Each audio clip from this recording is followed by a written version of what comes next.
and we can talk about that at a later thing, which I think I will. We're coming up close to time, but I wanted to at least get a little further.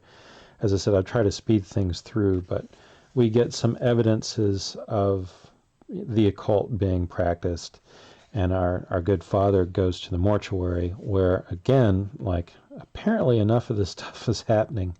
Maybe it started off being 20,000 people, and by the time 5 years later, they've already killed off so many that we're down to less than 12,000. Maybe that's what it is.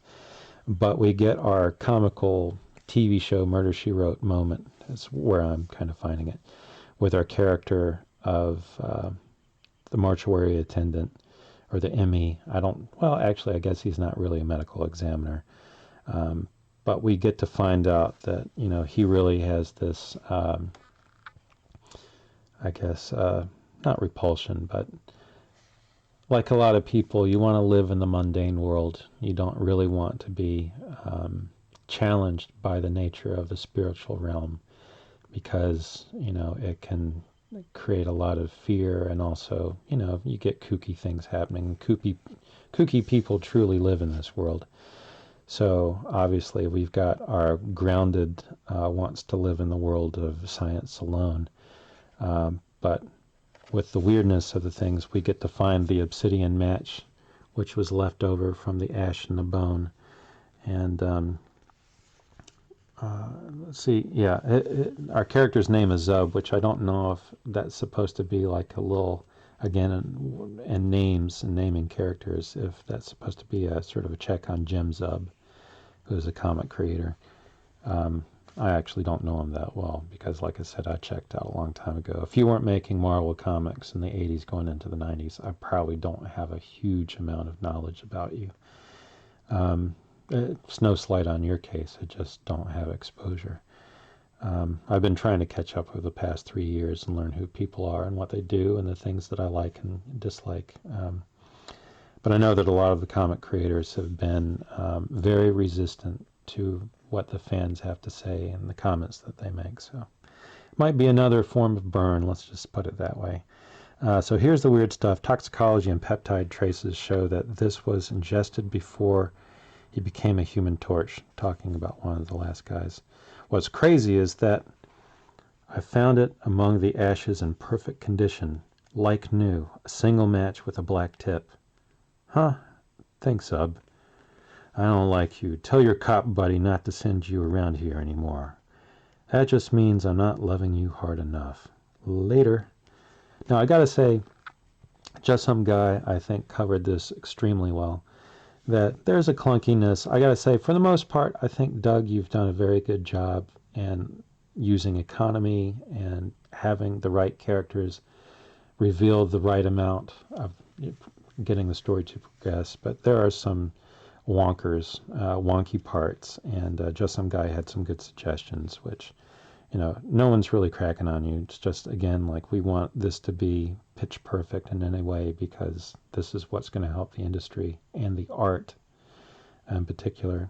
A little clunky, but the right things are said. But we get this idea that there's a sort of a love-hate, and of course the father is just, I'm not loving you enough, as you can see the spirit of the man is, even in the face of opposition, that he cares. And it's kind of a fun little gruff and grumble character that he deals with in his daily life. And we're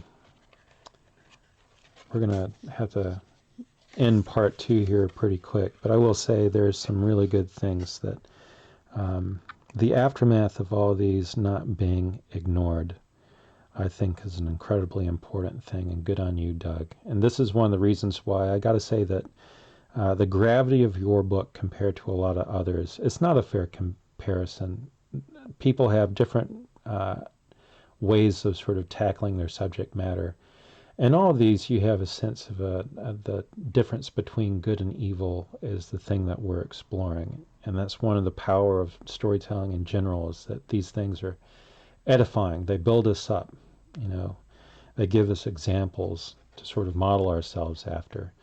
And one of the things that I think reinforces that is to see the aftermath of the impact of evil in the world.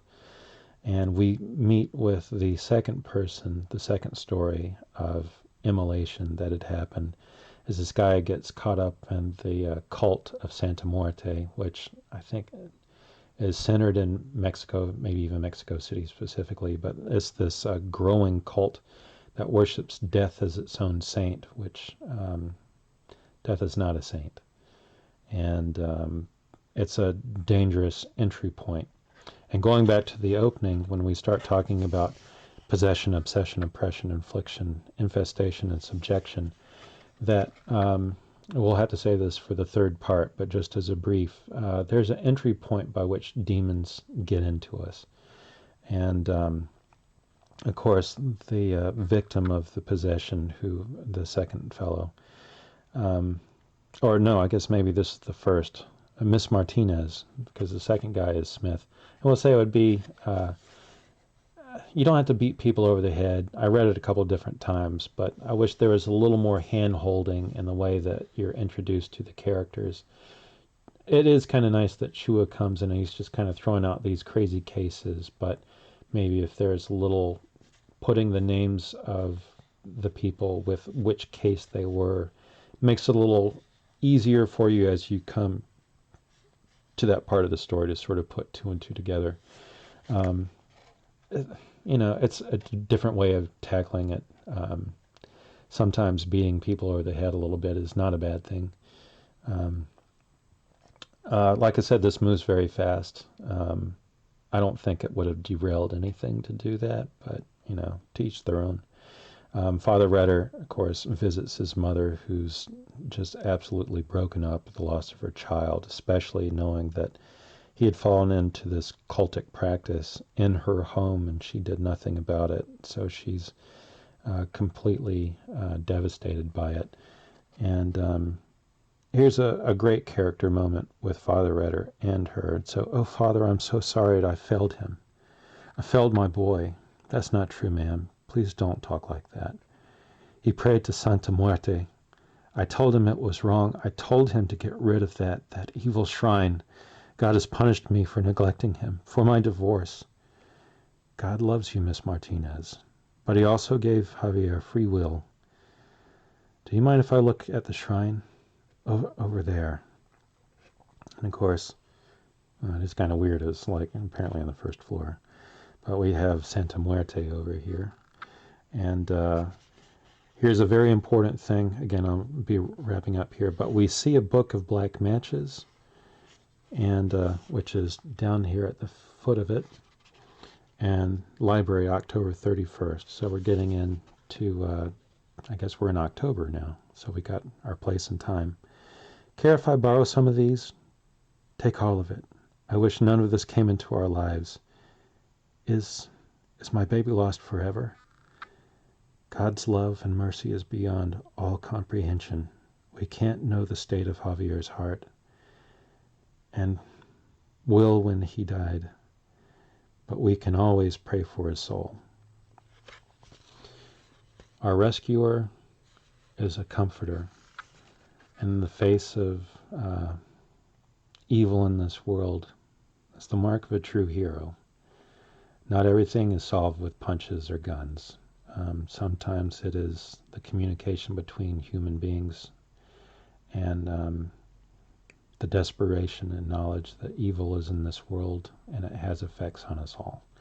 So on that, I'm going to take a break and join me for part 3, and we'll talk more about these things. But Doug, good writing on this. I think the storytelling was very good. Good acting on you, Tim, and good coloring as well. So join me for part 3 in just a second.